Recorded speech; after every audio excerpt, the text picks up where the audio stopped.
Hello friends. இனிமேல் உங்கள் கவலையே வேணாங்க. குழந்தைங்க வந்து காய்கறி சாப்பிடல, பயிறு வகைகள் சாப்பிடல அப்படின்னு நீங்கள் நினைக்காதீங்க. டெய்லி இந்த மாதிரி குருமா வச்சு கொடுங்க. அவங்க உண்மையிலே வந்து இதை வந்து அவங்க வந்து சுவைத்து வந்து சாப்பிடுவாங்க. அதுக்கு நாம் இந்த பருப்பை வந்து ஏற்கனவே வந்துட்டு இந்த பீன்ஸை வந்து ஊற வச்சிருந்தோம். அது கூட ஒரு உருளைக்கிழங்கு போட்டு அவிய வச்சிடலாம். அது அவியட்டும். அதுக்கு முன்னாடி நம்ம வந்து என்ன செய்யலாம் அப்படின்னா, தேங்காய் துருவலும், இந்த முந்திரி இருக்கு இல்லையா, அதுவும் வந்து நம்ம வந்து அரைச்சி எடுத்து வச்சுக்கலாம். நம்மளுக்கு வந்து இப்போ வந்து ஒரு இதில் வந்து நல்லா ஊற வச்சிட்டிங்க அப்படின்னா, ஒரு 3 விசில் போதும். நம்ம வந்து இப்போ அவிச்சு எடுத்தாச்சு.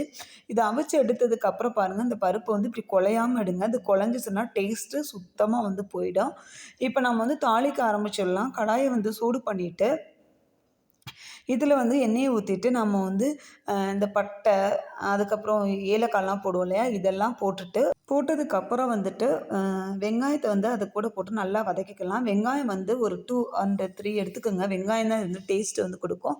வெங்காயம் இது வந்து வெங்காயம் வந்துட்டு நல்லா வதங்கட்டும். அதுக்கப்புறம் நம்ம வந்து கொஞ்சமாக வந்து இஞ்சி போட்டுட்டு அதில் வந்து நல்லா வந்து வதக்கிடலாம். வதக்குனதுக்கப்புறம் காரத்துக்கு நம்ம எந்த மசாலா பொடியும் சேர்க்க போகிறது கிடையாது. நம்ம வந்து ஒரு 10 பச்சை மிளகாய் வந்து அதில் போட்டுடலாம். அது கூடவே வந்து தக்காளி போட்டுடலாம். தக்காளி போட்டதுக்கப்புறம் நம்மளுக்கு என்ன வீட்டில் எந்த காய்கறி இருந்தாலும் அதை வந்து என்ன செஞ்சிடலாம் அப்படின்னா, அப்படியே வந்து எடுத்து வந்து நம்ம நறுக்கி போட்டுடலாம். நான் வந்து கேரட், பீன்ஸ் மட்டும்தான் போட்டிருக்கேன். போட்டதுக்கப்புறம் வந்து இந்த அவிச்ச உருளைக்கிழங்கு இருக்கு இல்லையா, அதையும் அதில் போட்டு வந்து நல்லா வந்து வதக்கிக்கிறங்க. நீங்கள் வந்து உங்களுக்கு குருமா பண்ணவே தெரியல அப்படின்னா கூட கவலையை விடுங்க. நீங்கள் இந்த மாதிரி வந்துட்டு செஞ்சு பாருங்கள்.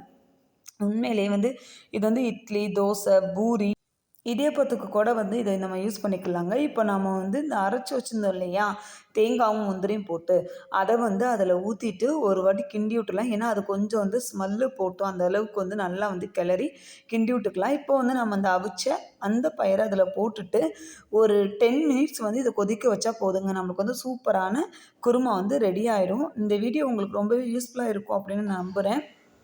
வீடியோ பிடிச்சிருந்தது அப்படின்னா லைக் பண்ணுங்கள், ஷேர் பண்ணுங்கள், கமெண்ட் பண்ணுங்கள், மறக்காமல் சப்ஸ்கிரைப் பண்ணிடுங்க.